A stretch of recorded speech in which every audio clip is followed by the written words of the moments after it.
gentlemen, welcome back. This is CSTV, and today it is Politicking with the BBS, and we are going to look at the ongoing and the current political trends in the country. Now, before we kick off, allow me to introduce my other partner who is in the show to tell us about himself. Karibu sana, Mr. B. Thank you very much. My name is Boni Wamkoya Wasike. I'm the part of that B that makes BBS. I'm so happy to be on this channel today. Thank you. So, to our viewers, actually, we are going to talk about politics. You can also share your views in the comments, in the chat box, in the comment section of this video. You can also like, and you can also send us your suggestion about the conversation. Actually, Mr. V, now, I don't know whether you have seen today's newspaper concerning the move by one and only Waiguru joining UDA. And the question was, is it a political suicide on our part, or is it a reparation? What can you tell us about that? What's your view concerning that? Okay, thank you so much for that topic. Here in the country today, Governor Waiguru's joining UDA is trending. And as you've said, our papers are asking whether that is a political suicide or not. Whether it is a political suicide or not, as Professor Manyora says, with the fullness of time, we will come to know. But again, when I'm looking at it, I don't want to say that Anne Waiguru is a foolish woman, and even her husband is a top lawyer in this country. So we cannot just conclude first that her move to UDA is suicidal. But again, we have also to be at par with the political realities in this country. So it's a yes and a no, in my opinion.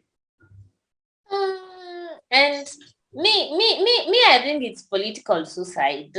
In as much as we want to say that politics is all about interest and so forth, I believe it's more of a political suicide because given where she comes from or where she wants to reign,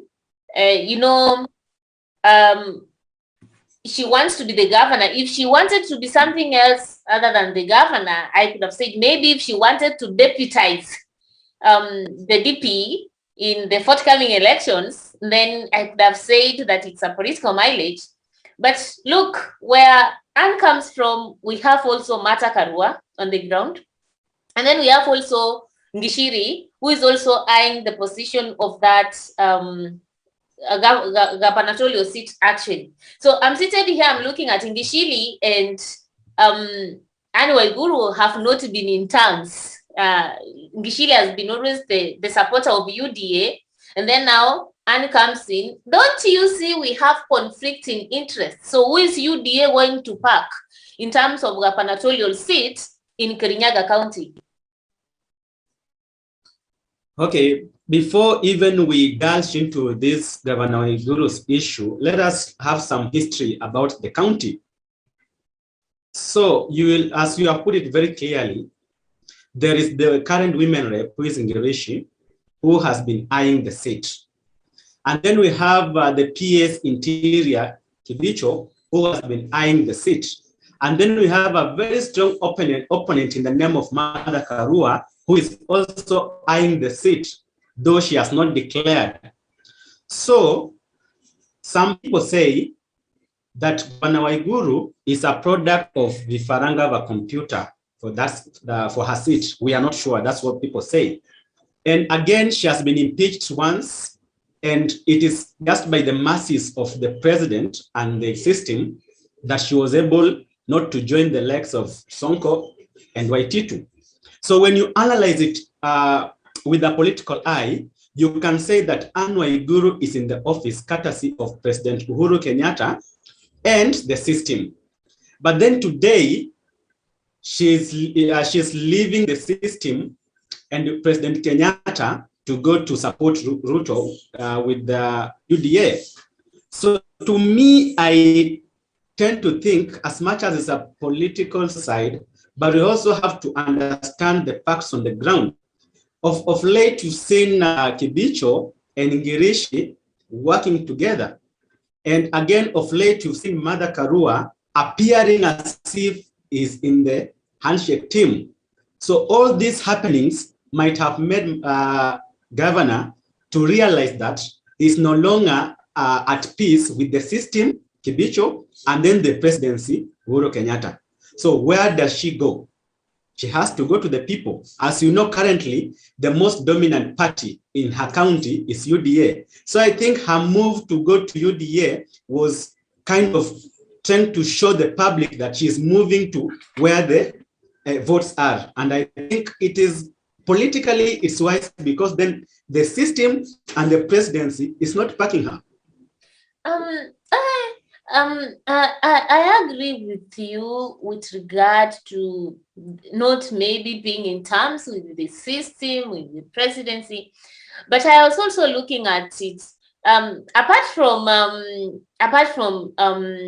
Ruto, Dr. Ruto, as the current, like, we have not known whether it's the one who's going to be the flag bearer anyway of UDA. It's not fully declared officially. But as it is the one who's going to be the presidential bearer or flag bearer of UDA. Apart from Dr. Ruto, we also have our own engineer, Laila. And Baba has also made a lot of strides in central Kenya, in Mount Kenya region. Currently, we have 10 governors from the region who are actually supporting Baba. And if the region has 13 counties, I think, we have only 3 governors who are not supporting him. So what does that tell me? So how can we say that UDA is the thing in central Kenya when we have up to 10 governors from the region backing up Baba? First of all, I didn't say that UDA is the dominant party in Central. I said that UDA is the dominant party in Governor Waiguru's county as we speak. And today, as we speak, even I can still support what you've said, that UDA is still the prominent party in Central. According to some surveys, which are legit, a study was done and it put Dr. Ruto at 58%, and then Baba at around 32%, and then Mudavadi at 5%. So it tells you that the most dominant party in larger Mount Kenya region, it has to be UDA. But as I've always said, you know, that is not good for Dr. Ruto, because for him to win the presidency, he needs 80% support from the mountain, and that's a discussion of another day. But you know, for Governor Waiguru, there is no 51+1. Let's assume that UDA is dominant in her county by 58%, and then we assume that those 58% will vote for her. She automatically wins. I think now you see the mathematics. So, do you see a point whereby Ngishiri and the UDA are going to divorce? Because Ngishiri has been in UDA, but now we have Annie Waiguru, who is a political opponent to Ngishiri in terms of the gubernatorial seat 2022, coming to UDA. Do you think that these people are going to sit and wait for party preliminaries to choose the presidential, the gubernatorial flag bearer, or Ngishiri is likely to pack out? For you to understand that, you need to go to her social platforms and see what she posted. You have also to go and see what significant other people posted. And you need to see when Governor Waiguru was going to current office to meet the deputy president, who was there and who was not there. That's significant. So, number one, if you go to her post, she only wished the president a happy birthday, and then wrote a post to show that President Uhuru has been working excellent, and he should continue working like that to deliver Kenyans. It contradicts with what the deputy president has been saying. He has been saying that the country has not been on the right lane since he was kicked out of the government. So that contradiction is significant, politically speaking. Number two, Gladys Wanga, who is a very strong supporter of ODM, and we know her, on her social platform, she posted a photo of herself, Ngirishi and Martha Karua, and said, "Aluta continua, struggle continue."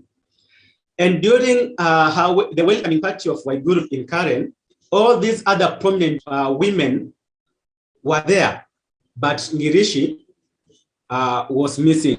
Now, in politics, we say there are no permanent enemies. Only interests are the ones that remain constant. So people have always said that the previous election, Martha Karua won, but she was ripped out partly because she appeared to be a sympathizer of Baba, and Anne Waiguru branded herself politically, just insulting Baba and Baba responding to her. So people have always said that that is the reason why the system decided to rig her in. So Mother Karua went to the court to seek for justice, but unfortunately, she never won. Politically speaking, Mother Karua and Anne Waiguru are political enemies. And then Girishi, who was comfortably in UDA, wanting to compete with Anne Waiguru, has been displaced. So politically speaking, Girishi and Anne Waiguru, the enemies. We don't know the problem between Kibicho and Anne Waiguru. We don't know. But as we speak today, Kibicho and Anne Waiguru are enemies. It's like a dog and a leopard. So what will happen in my view is, if we have a common enemy, we shall unite. And what I think is, Kibicho, who really wanted to be the governor of that county, but unfortunately, because he has to oversee the transition of President Kenyatta's government, and to oversee it, it means that he has to be in the government. Then going to vie means he will have to resign 6 months prior to elections. So because of that, he had to leave his political ambitions. So Kibicho, Girishi, and Martha Karua, I believe, since they have a common enemy, they are going to unite and to make sure that Anne Waiguru does not defend her seat successfully. So if that is the case, can we say that what Anne Waiguru has done is political suicide? It goes back to the question I asked when you started the conversation. And I answered saying, Governor Anne Waiguru is not foolish. Her husband is a top lawyer here in the city. I can't just say that that move was suicidal. They have looked at it and maybe thought, even if they fail, they'll fail honorably, maybe. Or maybe they have looked at it and said, that's how we are going to win. But for me, if you asked me about it, for me, in my opinion, it is suicidal. Why? Because if you took Anne Waiguru, let's say in Jubilee Party, and then she competes with Ngirishi in UDA, I tend to believe that Anne Waiguru should have beaten Ngirishi by 10 in the morning. Why? Because, people don't understand the jurisdictions of a women rep and a governor. People don't understand that a women rep is only given 6 million per annum for development in the whole county, while the governor has a lot of billions for development. So when you go to the county right now, people tend to think that Ngirishi has done nothing. And then they compare her to Anne Waiguru, who has done something, but they don't understand the financial differences between the two. So because of that track record, they say Anne Waiguru was ahead of Ngirishi if she could have remained in Jubilee and Ngirishi in UDA. Then that she has gone to displace Ngirishi in UDA, it means that then the remaining enemies, political enemies of Anne Waiguru, have to come together and then fight her. And that's how it is suicidal. And we talk about these UDA, ODM, Jubilee things so much. And what we're looking at flag bearers. Of course, Jubilee has not unveiled.